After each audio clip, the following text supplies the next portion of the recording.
Imagine for a moment standing, well, maybe not at the absolute top of the world, but right there at its base, staring up At Everest. exactly at the roof of our planet. And this isn't just a hike, it's this iconic adventure that, well, it calls to thousands every single year. It really does. It promises to challenge your body, yeah, but also ignite your spirit, fill you with this sense of wonder. So today we're doing a deep dive into the Everest Base Camp Trek. EBC. Yep, the EBC Trek. Our mission is pretty simple. We want to unpack the essential bits of knowledge, the insights from our sources about this incredible journey. All the key takeaways. Think of this as your shortcut, your way to get really well informed about the EBC Trek. Maybe you're dreaming of going, maybe you're actually planning it, or maybe you're just curious about what it really involves. We're going beyond just the bullet points here. We want to really understand the experience. And it's definitely an undertaking that demands respect and preparation. Huge amounts of prep. Just for context, Mount Everest itself, the Sherpa people call it Chomolungma, Mother Goddess of the World. It stands at what, 8,848.86 meters? That's 29,031.7 feet. Staggering height. It really is the planet's highest peak. And the trek to its base camp, well, it offers this unique mix. You've got the intense physical challenge, sure, but also this deep cultural immersion, in this vibrant Buddhist community. And for anyone who completes it, there's this undeniable, truly profound sense of achievement. It's something that sticks with you long after you've left the Himalayas. And the scale of it, that's something to really get your head around. We're talking about, what, roughly 70 kilometers round trip? Yeah, starting from Lukla. From that little mountain airstrip, Lukla. And it usually takes about 12 to 15 days. Typically, yeah. That's the standard time frame. And along the way, you'll hit a max elevation of 5,545 meters at Kalapathar. That's right, Kalapathar. Not actually base camp itself, but the viewpoint. Wow. That is seriously high up. Where that air gets thin, the mountains just loom over you. You must feel quite literally on top of the world. You really do. Yeah. It's breathtaking. Yeah. In every sense. Okay, so the stats alone, the height, the distance, they can sound pretty daunting, can't they? Definitely. But what is it really about this specific trek that pulls so many people in? What's that deep allure? Our sources point straight away to the promise of unparalleled views, of snow-capped giants. It's a powerful image, isn't it? But what makes it so captivating? What's the magic there? It is a powerful image, and it's completely accurate. The visual side of it, the spectacle, that alone is a huge, huge draw. Right. As you trek through the Khumbu region, that's the heartland of Everest, Yeah. you are just constantly surrounded by some of the most awe-inspiring peaks on Earth. We're talking giants like Lhotse. That's the world's fourth highest, right next to Everest. Wow. Then there's Nuptse, this massive wall of rock and ice. And maybe the most striking for many people is Amadablam. I've seen pictures of that one. It's stunning. Isn't it? It's often called one of the most beautiful mountains in the world. That unique shape. Yeah. The sheer scale, the beauty. It's hard to really grasp until you're standing there, among them, Yeah. feeling completely dwarfed. I can only imagine. And this whole area, Sagarmatha National Park, it's a UNESCO World Heritage Site. Right. Recognized not just for the beauty, but for the unique ecology, too. High-altitude wildlife, rare plants. Yeah. Just being in that serene, untouched, wild environment. That's a reason in itself for thousands. Yeah. The air feels different, purer. Like stepping into another world. Exactly. It's got this ancient power, this tranquility. It's a landscape that just changes you by being in it. But what's really fascinating, and what our sources definitely highlight, is that it's not just a physical challenge. Yes, the physical side is tough, no doubt. Pushing your body, hours each day, thin air. But it really is a deep dive into culture and, self-discovery, too. It's more than just seeing Sherpa culture. It's about understanding their deep Buddhist philosophy, their connection to life, their reverence for the mountains, like Chomolungma, Mother Goddess. Right. That name itself says so much. It dictates their rituals, sure, but it also shapes their resilience, their hospitality, even their physical adaptation to altitude. It's this profound respect for nature, very different from the conquering mindset you sometimes hear about. A different way of relating to the world. Exactly. A huge lesson in humility. And then woven into all that is that incredible sense of achievement when you finish. Pushing your limits, reaching the base of the highest mountain. It's holistic. It goes way beyond sightseeing. Yeah, it really sounds like it, not just overcoming the mountain, but maybe discovering something inside yourself, like a rite of passage almost. That's a good way to put it. Our sources really emphasize that combination. The intense physical effort pushing yourself day after day higher and higher, coupled with that deep cultural immersion, meeting the Sherpa people, visiting monasteries, seeing daily life. That's what makes it so unique, so impactful. You're not just walking through scenery, you're stepping into a different world, a sacred space. And you come out changed.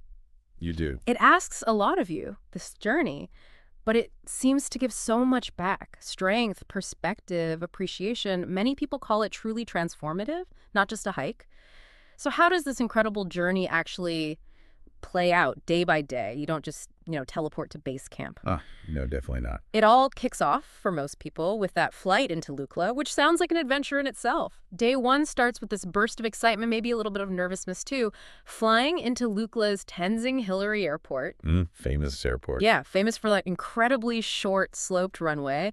Ends at a cliff on one side, mountain wall on the other. That's the one. Landing there is memorable. I bet, like earning your stripes before you even start walking. Pretty much. So the plane lands, you meet your guide, your porters, sort out your gear, and then you start trekking. Along the Dokoshi River, your first taste of the trail. And that first day is really well designed, actually. It eases you in, which is crucial for acclimatization right from the start. Okay. So not too strenuous initially. No, the trail's relatively flat at first. A nice change after the excitement of the flight. You pass through these charming little Sherpa villages like Cheplon, Fadokoshi, and right away you notice the spiritual side. Prayer flags everywhere, fluttering, Mani stones, those rocks, carved with mantras. Yeah, I've seen pictures. Beautiful. They are. They dot the path, guide you, gives a sense of peace. Then there's a gentle descent into Facting, where most people spend the first night. So your body gets a chance to adapt gradually. Exactly. Very naturally, not too much strain. By the end of day one, you've done about 8 kilometers. Starting from Lukla at 2,835 meters, down slightly to Facting at 2,610. A gentle start. Okay, day two sounds like where things really start to ramp up. Trekking from Monjo to Namche Bazaar, what are the highlights or maybe the challenges on that stretch? You really start climbing then, right? And I've heard about the bridges. Oh yeah, day two is where the grandeur really starts showing itself. The trail still follows the Dokoshi River, but you cross several of these suspension bridges, high above the water. Thrilling, I imagine. Definitely.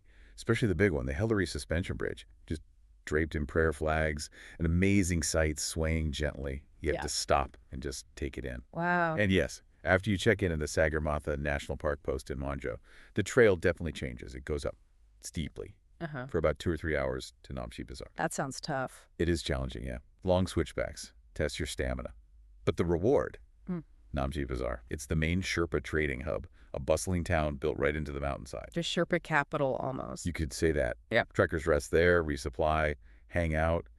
And on clear days, as you climb up towards it, you might get your first glimpse of Everest. Oh, wow. That must be motivating. Hugely motivating. Reminds you why you're there. Namche is at 3,440 meters, and the day covers about 7 kilometers. Then day 3, this is absolutely critical. Your first proper acclimatization day in Namche. A rest day. Well, yes and no. It's a rest day from trekking to the next village, but it's not about just lounging around. It's active rest for altitude adjustment. Vital. Okay. So what do you do? The standard recommendation, and it's a good one, is a morning hike up higher. To the Everest View Hotel, maybe, at 3,880 meters, or the Sangbosch airstrip. Higher up. What? It's the hike high, sleep low principle. Pushing higher during the day forces your body to start adapting to thinner air, producing more red blood cells. Okay. But then you come back down to Namche to sleep at a lower altitude. This gives your body a less stressful environment to recover and really lock in that acclimatization. It seriously reduces the risk of altitude sickness later on. Got it. Smart. Height high, sleep low. What of the afternoon? Afternoon's more relaxed. You can explore Namche, check out the Sherpa Culture Museum, fascinating stuff in there, visit the local monastery, or just wander through the markets. It's about strategic rest, continuing to adapt and soaking up the culture. All right, moving into day 4, you head from Namche towards Tengbosch. The trail starts with this gradual climb, again with just stunning views. Everest, Nuptse, Amadablam, they're right there. Constantly visible. Pretty much on a clear day. Then the path drops down steeply to cross the Imjakola River. Another bridge. Yep, and the bridge crossing. And from there, it's a steady climb up again through these beautiful rhododendron and pine forests. You can hear the river below. The air feels cooler, more remote. And Tengbosch itself is a big deal, right? Spiritually. Huge deal. It's home to the largest monastery in the whole Khumbu region, Huh. a real spiritual heartland. Wow. People often talk about seeing ceremonies there. Must be quite moving. It can be, yeah. A moment of calm amidst the physical effort. And a practical tip our sources mentioned for this section, the path can get quite dusty, especially through the forests on dry days. That's true. It's good to have a buff or a scarf you can pull up over your nose and mouth. Just makes it more comfortable. Good tip. So day 4 is about 10 kilometers, gets you to Tengbosch Monastery at 3,860 meters. Correct. Then day 5 takes you onward from Tengbosch to Dingbosch. Starts with a descent through forests again down to Debush. Cross another bridge over the Imjakola. Lots of ups and downs. Always. Then it's a gradual climb through more open valleys. And Ama da Blam. Wow. It just dominates the skyline now. Absolutely beautiful from every angle. You really feel like you're getting higher. Definitely. The trees start thinning out here. More scrub, juniper. Dingbosch itself, which is at 4,410 meters, about 11 kilometers from Tengbosch, is this quiet village. Lots of stone-walled fields to protect the crops. It's another key acclimatization stop. Very peaceful. And what our sources highlight here is how much the landscape changes on this day. It gets more barren, right? More rugged. Totally. More vast. You really feel like you're in the high Himalayas. Fewer trees, less green, more rock and open terrain. Yeah. It's starkly beautiful, almost lunar. Really drives home how high you are. A powerful feeling. Precisely. And because you're now well over 4,000 meters, day 6 is your second vital acclimatization day, this time in Dingbosch. Another hike high, sleep low day. Exactly. Crucial at this altitude for your body to keep adapting. Give those lungs and blood cells time. The popular hike here is up Nagarjun Hill. It's about 5,100 meters. Whoa, that's high. 16,732 feet. It is. But the views. 360 degrees, you can see Makalu. That's the 5th highest mountain Lhotse island peak. Just incredible. Worth the effort then. Absolutely. And the steep climb itself really helps your body adapt further. It's challenging, but it's purposeful. Every step aids acclimatization. So after that big morning hike, you head back down to Dingbosch. What then? Just chill out. Pretty much. Relax. If you write in your journal, explore the village's little cafes, conserve energy you need it for the final push to base camp. It's all about controlled descent, safety first, enjoyment always. Okay, now the anticipation must really be building. Yeah, Day 7, Dingbosch to Lobuche. This is where you start feeling really close, right? Pushing into that final zone. definitely. The air is thinner, the landscape starker. The journey starts with a gradual climb through alpine meadows. You might see yaks grazing, heading towards a place called Thukla. And Thukla, well, just after it, you hit the Thukla Pass. There's a short, steep climb and at the top. It's quite a poignant place. Why is that? There are numerous memorials there, stone cairns, plaques, honoring climbers and Sherpas who've been lost on Everest. Scott Fisher, Tenzing Norgay, has a memorial nearby too. It's a very sobering spot. Wow, a reminder of the risks. A powerful reminder of the mountain's power the sacrifices made. After the pass, the trail levels out a bit more, leading you to Lobuche. That's at 4,940 meters, about 8 kilometers from Dingbosch. Nearly 5,000 meters. Yep. Lobuche is just a small settlement, often very cold, right near the edge of the massive Khumbu Glacier. The air really feels thin now. Breathing takes effort. The landscape is stark, beautiful, rocky moraine, distant peaks, almost otherworldly. And you spend the night there, in a tea house. That's right. Overnight in Lobuche, getting ready for the big day, what many consider the day. Day 8, the Everest Base Camp Day.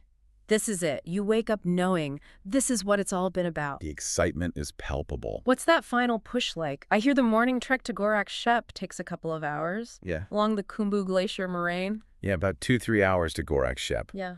And that moraine, it's not a smooth path. Think jumbled rocks, glacial debris, uneven, challenging footing, slow going. Right, not a walk in the park. Definitely not. It's tough, requires concentration. Yeah. But the excitement, the proximity to these giants, it pushes you forward. You get to Gorak Shep, which is the last little settlement with tea houses. The last outpost. Exactly. You have an early lunch there, refuel, and then the final push to Everest Base Camp itself, another 2 or 3 hours one way. Across the glacier. Across glacial terrain, yeah.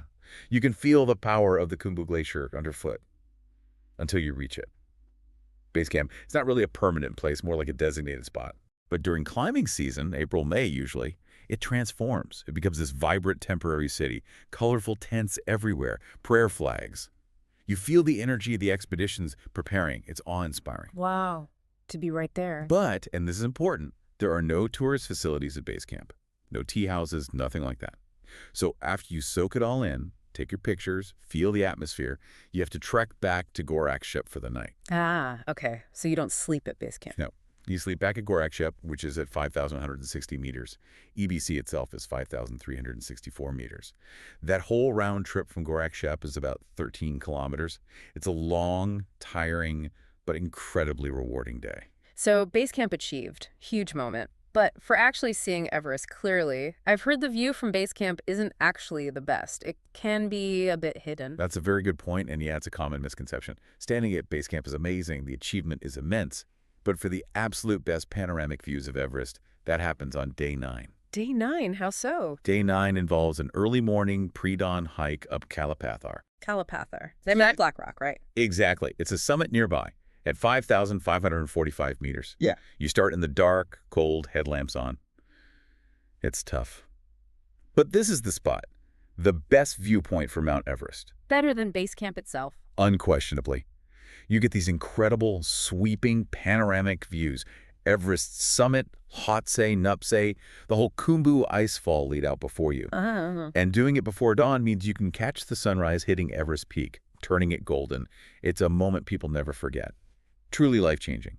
The thin air makes the climb feel huge, but the payoff, indescribable.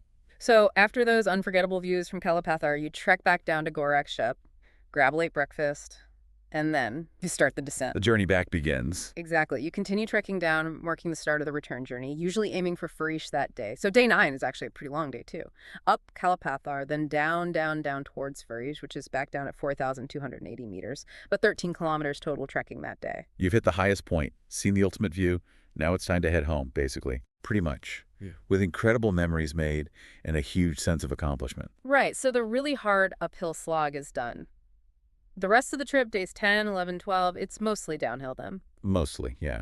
You're retracing your steps, heading back down through villages you passed on the way up, Pangbosh, maybe Namche Bazaar again, eventually back to Lukla. Must feel different going down. Easier on the lungs, maybe? Definitely easier on the lungs. You really notice the oxygen increasing with every meter you drop. It can be tough on the knees, though, that constant downhill. Ah, yeah, good point. Trekking coal is essential then. Absolutely invaluable on the descent. But it's a nice time, too. You see the landscape from a different perspective. Maybe you notice things you missed on the way up. Revisit a favorite bakery in Namche, perhaps. Yeah. And then days 13 to 15, that wraps it all up. That's the end game. The flight from Lukla back to Kathmandu. A big transition. Back from the remote wilderness to the hustle and bustle of the city. Must be a bit of a culture shock in reverse. It can be. And it's really important when you get back to Kathmandu to factor in some proper recovery time. A decent hotel, rest. Your body's just done something extraordinary over 2 weeks. Giving it time to recover is just as vital as the trek itself. Completing the circle. City, mountain, city again? Yeah. But changed. Exactly. Changed with stories to tell and a whole new perspective. Okay, we've covered the why, the magic of it, and the how, the day-by-day journey. Now let's get into the really practical stuff, the logistics. What do you actually need to do to prepare for EBC? Because you can't just, pack a bag and go. Absolutely not. Preparation's everything. Comfort, safety, enjoyment, it all hinges on good prep. So let's start with physical readiness. How fit do you really need to be? #, physical readiness. Our sources are crystal clear on this. Yeah. Physical prep is paramount. This is not a walk in the park. It's a serious undertaking. The altitude, the daily distances, the ups and downs. Yeah. The recommendation is to start training 3 to 6 months before you leave. Give your body time to adapt, build resilience. What kind of training? Heavy focus on cardio and strength. Long-distance walking is key, obviously. Ideally on hills, uneven terrain, wearing the pack you intend to trek with. Practice hikes? Definitely. Weighted pack hikes. Stair climbing is great too, or using a stair machine. Cycling, swimming, anything that builds lung capacity and muscle endurance. So it's not just about strength, but stamina. Being able to go for hours. Exactly. You'll be trekking for 5 to 8 hours a day, Yeah. uphill, downhill, carrying a pack in thin air. The fitter you are, the more you'll enjoy it, and the safer you'll be. Less chance of getting exhausted, which can lead to other problems, right? Like altitude sickness. Precisely. Good fitness helps your body cope better overall, including with the altitude stress. It lets you focus on the amazing surroundings, not just how tired you feel. #B, optimal timing. Choosing when to go is also really important. You want the best possible conditions. So what are the best seasons? Our sources point to two main windows: spring, which is March to May, and autumn, September to November. Why those times? Primarily weather and visibility. During those months, the weather tends to be more stable. You get clearer skies, which means those amazing unobstructed mountain views, which is a huge part of why you're there. Right. Avoid the monsoon? Definitely avoid the summer monsoon. That means heavy rain, thick clouds, muddy trails, leeches, risk of landslides. Makes it much tougher and less rewarding visually. And winter. Too cold. Winter can be extremely cold, lots of snow, shorter daylight hours. Possible, but much more challenging. Yeah. Spring has the bonus of blooming rhododendrons, while autumn offers crisp air and maybe some fall colors lower down. Both are great. #C, the packing imperative. All right, you're fit. You've picked your season. Now, the nitty-gritty. The packing list. What do you actually need? Because getting the gear right for EBC sounds crucial. It's not just comfort, it's safety. Absolutely. The gear list is specific because you face such a wide range of conditions. It can be -10 degrees Celsius, maybe even colder at night up high, but still feel like +25 degrees C during the day lower down.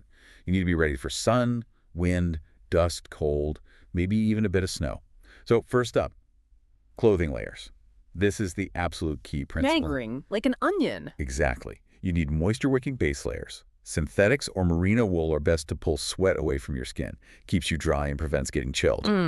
Then, insulating mid-layers like fleece jackets or vests, and crucially, a good quality down jacket, a puffer jacket, for warmth, especially at higher altitudes and in the evenings in those cold tea houses. So you can add or remove layers as needed. Precisely. Hiking uphill, you get hot. Stop for a break, you cool down fast. Yeah. Layering lets you manage your temperature perfectly. And don't forget waterproof and windproof outer shells jacket and trousers. Weather can change fast. Next, footwear. This is non-negotiable. You need broken-in, waterproof hiking boots, good ankle support, and bring spare laces. Broken in is the key word there, right? No new boots. Please, no new boots. Blifters will ruin your trek. Seriously. Break them in thoroughly for weeks, months beforehand.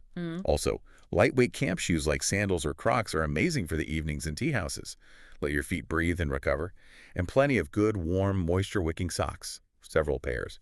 Then, essential gear. You'll want a day pack, maybe 30-40 liters for your daily stuff. Water, snacks, camera, extra layer, sun cream. What you carry while walking. Exactly. Trekking poles are highly recommended. They save your knees on descents, help with balance on rough ground, great for uphill too. A good sleeping bag, rated to at least -10 degrees C at. Tea house blankets might not be warm enough up high, and having your own is just warmer and more hygienic. Okay. And water. 2 1-liter water bottles. Plus, a reliable way to purify water. Tablets, filter, UV pen, whatever you prefer. Yeah. Essential for staying hydrated safely and avoiding plastic bottle waste. Electronics. Headlamp is a must, with extra batteries. For early starts like Kayla Pathar or just finding the loo at night in the tea house. Yeah, good point. Power bank. A big one, 10,000 milliamp or more. Charging is limited, often costs money, and can be unreliable higher up. Camera, obviously, with a protective case and extra memory cards. Maybe a solar charger if you rely heavily on electronics. And finally, health items. Your personal first aid kit is vital. Blister plasters, lots. Pain relief, bandages, antiseptic wipes, any personal meds. High SPF sunscreen, SPF 50 plus enter.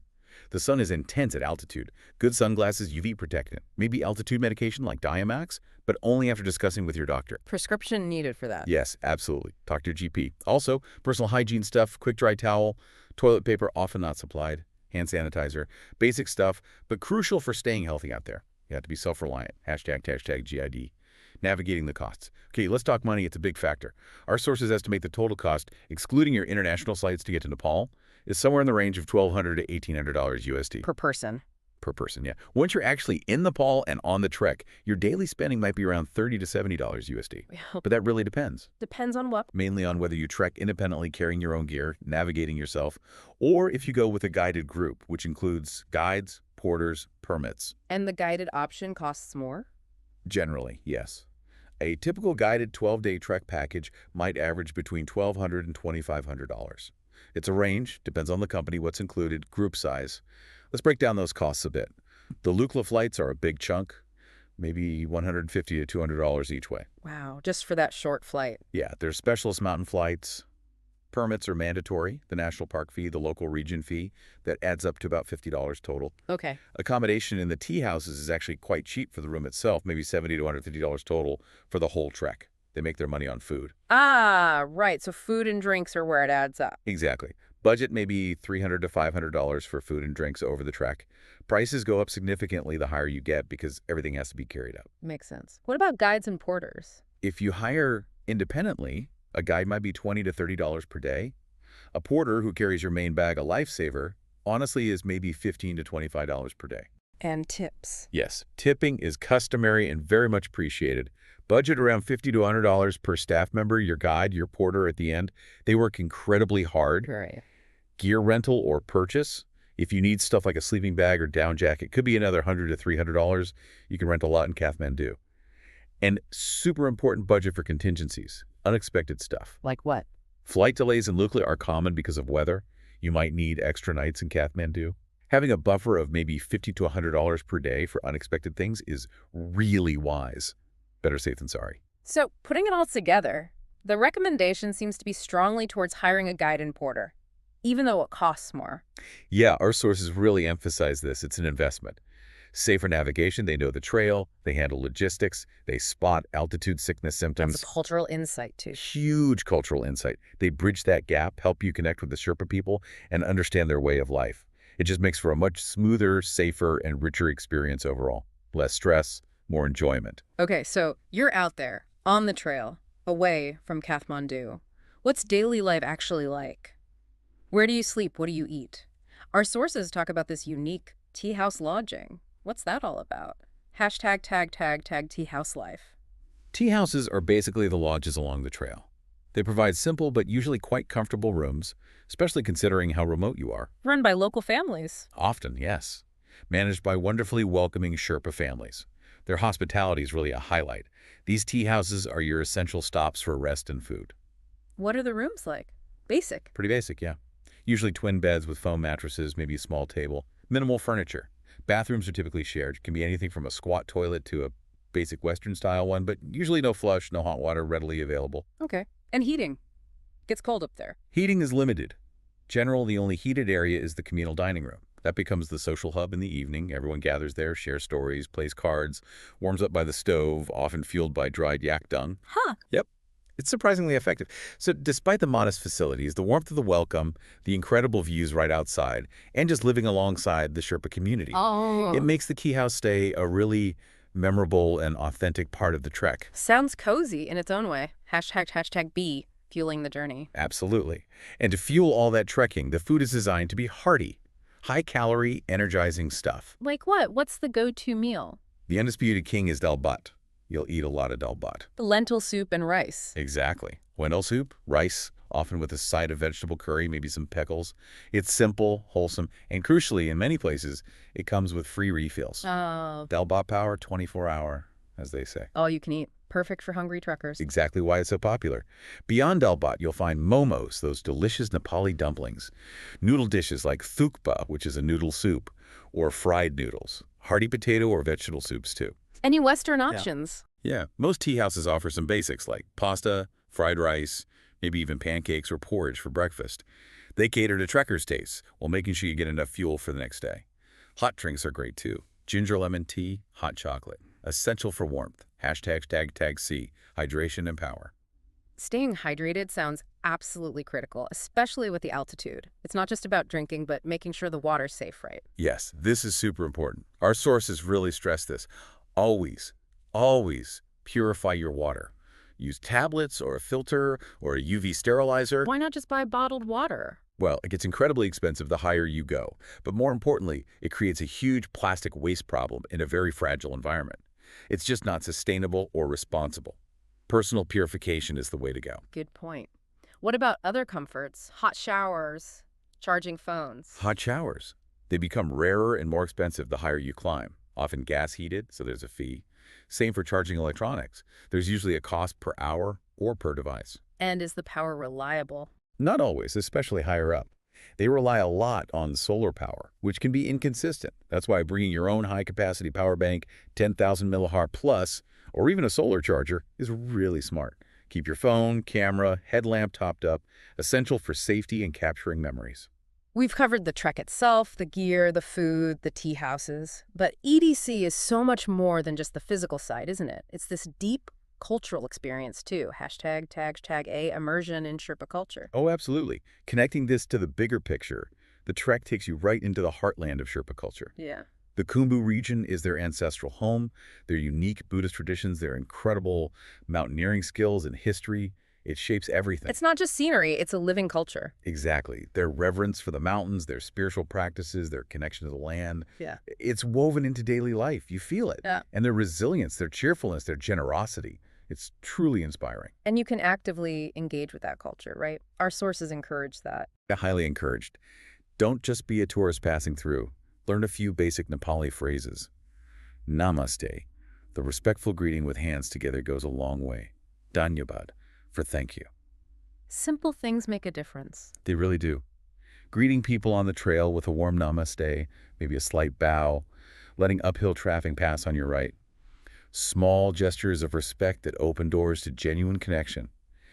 And there's important etiquette too, especially around sacred sites, like at Tingboche Monastery. It's a major spiritual center, an active monastery. Right. Be respectful. Absolutely. Mhm. Dress modestly when visiting. Always take your shoes off before entering the main prayer hall.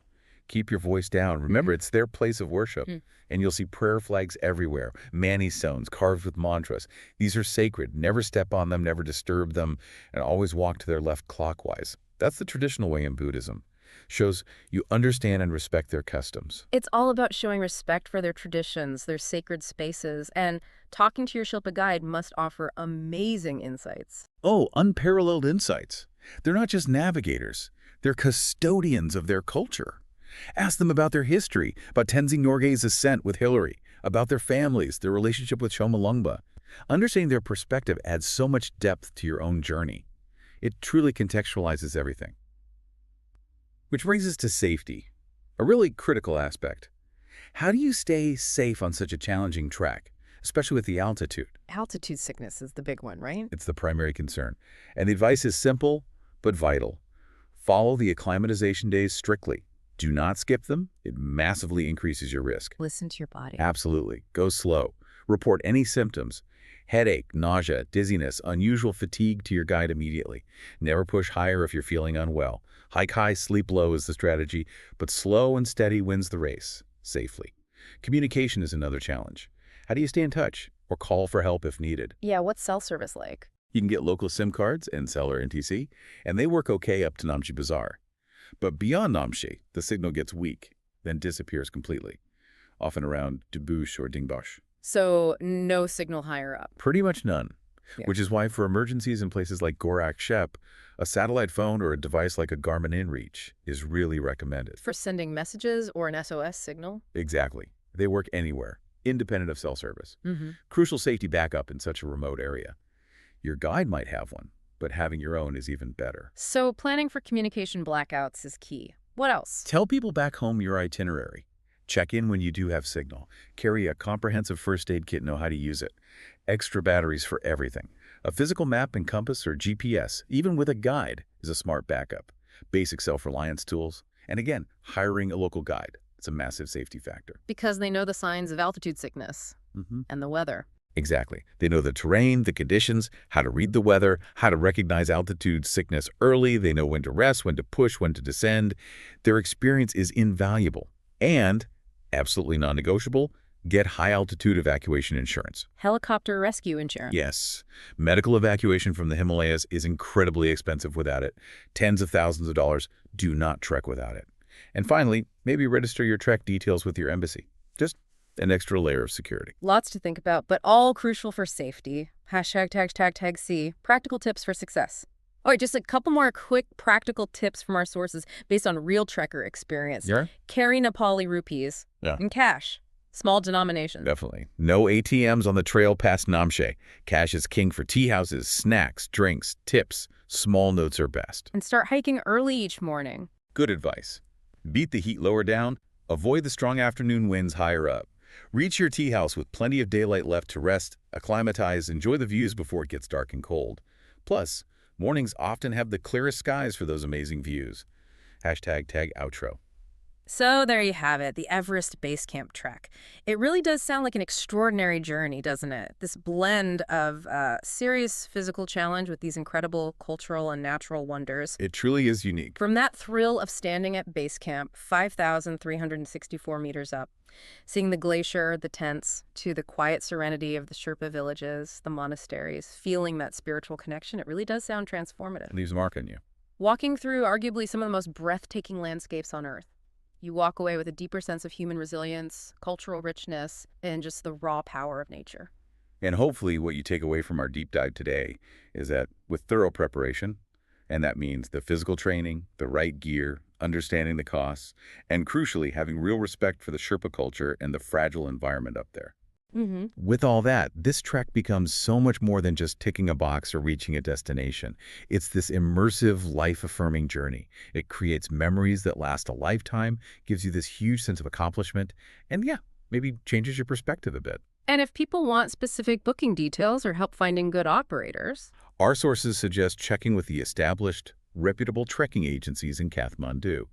They're great resources for planning and can help tailor things to what you need. excellent. Well, that leads us perfectly to our final thought for you, our listener. After hearing all this, what aspect of this deep dive into the Everest Base Camp Trek has ignited your sense of adventure the most? And what's maybe one thing you might want to explore further about this incredible part of the world?